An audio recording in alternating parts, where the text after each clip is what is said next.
টাকা বা মুদ্রা আমাদের জীবনের একটা অবিচ্ছেদ্য অংশ।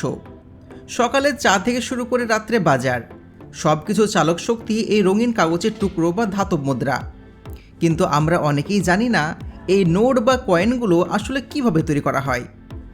বিশেষ করে 10 টাকার কয়েন, যা দেখতে অন্য সমস্ত কয়েনের চাইতে সম্পূর্ণ আলাদা। দুইটা রঙের ধাতুর মিশ্রণ। আসলে এইগুলো কিভাবে তৈরি করা হয়, তো চলুন দেখে আসা যাক ফ্যাক্টরি থেকে। ভারতের নাসিক, দেওয়াস, শালবনী আর টাকশালে চলে এই মহাযজ্ঞ। সেখানে দিন রাত মেশিনের চাকা ঘোরে। এক প্রান্ত দিয়ে বিশেষ কাগজের টুকরো আর ধাতব পাত ঢুকে, আর অন্য প্রান্ত দিয়ে বেরিয়ে আসে কোটি কোটি টাকার নোট আর ঝকঝকে 10 টাকার কয়েন। সাধারণ তুলা আর লোহা কীভাবে ভারত সরকারের শিলমোহরযুক্ত অমূল্য সম্পদে পরিণত হয়, সে প্রক্রিয়াটি ভালো করে দেখা যাক। নোট তৈরির কাঁচামাল কাগজ নয়, 100% কটন দরকার হয় এই পুরো প্রক্রিয়ায়। এই প্রক্রিয়া শুরু হয় কাঁচামাল সংগ্রহ দিয়ে। আমরা যাকে কাগজের টাকা বলি, তা আসলে কোনো সাধারণ কাগজ বা গাছের মণ্ড দিয়ে তৈরি নয়। একে বলা হয় রাগ পেপার, যা মূলত 100% সুতির কাপড় এবং লিনের মিশ্রণ। এই কারণে টাকা জলে ভিজে গেলেও গলে যায় না বা সহজে ছিঁড়ে যায় না। ভারতের সিকিউরিটি পেপার মিল বা বিদেশ থেকে এই বিশেষ কাগজ বা শিট আমদানি করা হয়। তবে এই কাগজ যখন প্রেসে আসে, তখন তা একদম সাদা থাকে না। কাগজ তৈরির সময় এতে দুইটি জিনিস আগে থেকে মেশানো থাকে। একটা হলো মহাত্মা গান্ধীর জলছাপ বা ওয়াটারমার্ক, আর 2 নম্বর সিকিউরিটি থ্রেড বা নিরাপত্তা সুতো, যার গায়ে আরবিআই এবং ইন্ডিয়া লেখা থাকে। ভারতের গেটে কড়া নিরাপত্তার মধ্য দিয়ে এই দামি কাগজের রোলগুলো এসে পৌঁছায়। নোট প্রিন্টিং ফ্যাক্টরির ভেতরে বিশাল আকৃতির সুইচ প্রিন্টিং মেশিনে কাগজের শিটগুলো ঢোকানো হয়। প্রথম ধাপে হয় অফসেট প্রিন্টিং। এখানে নোটের ব্যাকগ্রাউন্ড বা পেছনে হালকা নকশাগুলো ছাপানো হয়। মেশিনটি একসাথে নোটের দুই দিক ছাপিয়ে দেয়। এই ধাপে নোটের গায়ে রামধনুর মতো রঙের আভা ফুটে ওঠে। এরপর আসে ইন্টারগেলিও বা উচ্চ ছাপানোর প্রযুক্তি। এটাই হলো টাকার আসল প্রাণ। আগে থেকে খোদাই করা স্টিলের প্লেটে কালি লাগানো হয় এবং প্রচণ্ড চাপে কাগজের উপর সে প্লেট বসানো হয়। এই চাপের ফলে কালি কাগজের উপর সামান্য উঁচু হয়ে বসে যায়। মহাত্মা গান্ধীর ছবি, টাকার অঙ্ক এবং অশোক স্তম্ভ সমস্ত কিছু এই পদ্ধতিতে ছাপানো হয়। আপনি যদি টাকার নোটে হাত বোলান, তবে খসখসে ভাবটা অনুভব করবেন।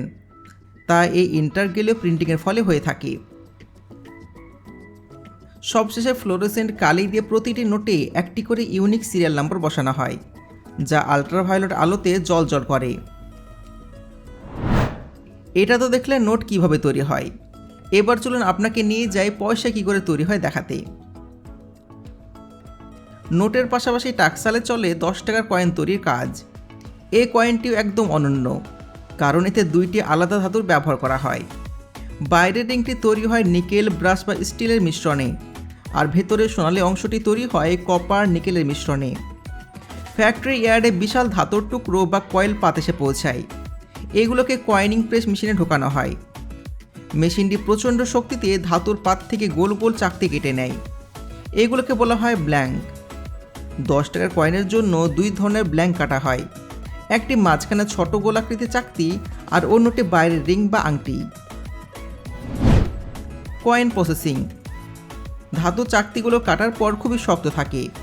এগুলোকে নরম করার জন্য অ্যানেলিং ফার্নেসে উচ্চ তাপমাত্রায় গরম করা হয় এবং পরে পলিশ করা হয়, যাতে চকচকে ভাব আসে। এরপর শুরু হয় 10 টাকার কয়েনের আসল জাদুকরী ধাপ।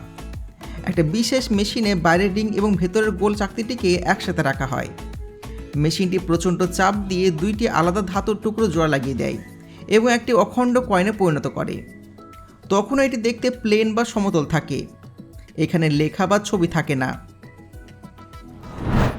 জোড়া লাগানো চাকতিগুলো কনভেয়ার বেল্টের উপর দিয়ে চলে যায় স্ট্রাইকিং বা স্ট্যাম্পিং মেশিনের কাছে। ওখানে ওপর এবং নিচ থেকে দুইটি ডাইস বা ছাঁচ প্রচণ্ড জোরে চাকতির উপর আঘাত করে এবং 1 সেকেন্ডেরও কম সময়ের মধ্যে ধাতুর চাকতির উপর অশোক স্তম্ভ, 10 লেখা এবং রুপির চিহ্ন ফুটে ওঠে।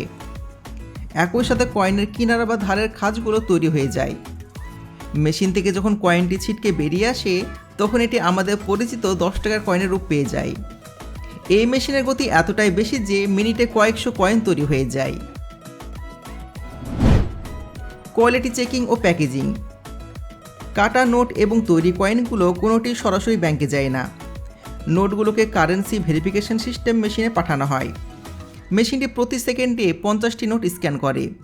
ছিদ্র বা কালির দাগ থাকলে মেশিন সেই নোটগুলোকে কুচি কুচি করে কেটে নষ্ট করে দেয়। অন্যদিকে কয়েনগুলোকে ভাইব্রেটিং মেশিনে এবং চোখে দেখে চেক করা হয়। নিখুঁত নোটগুলো 100টির বান্ডিল করা হয় এবং কয়েনগুলো পলিথিনে ছোট ছোট প্যাকেটে ভরা হয়। এরপর এগুলো বড় বড় কাঠের বক্সে বা স্টিলের ট্যাঙ্কারে ভরে কড়া পুলিশের পাহারায় সাজানো ট্রাকে, বিশেষ করে ট্রেনে করে এই টাকার বাক্সগুলো রিজার্ভ ব্যাংকের ভল্টে রেখে আসা হয়, আর সেখান থেকে সারা দেশের এটিএম ব্যাংকে পৌঁছে দেওয়া হয়।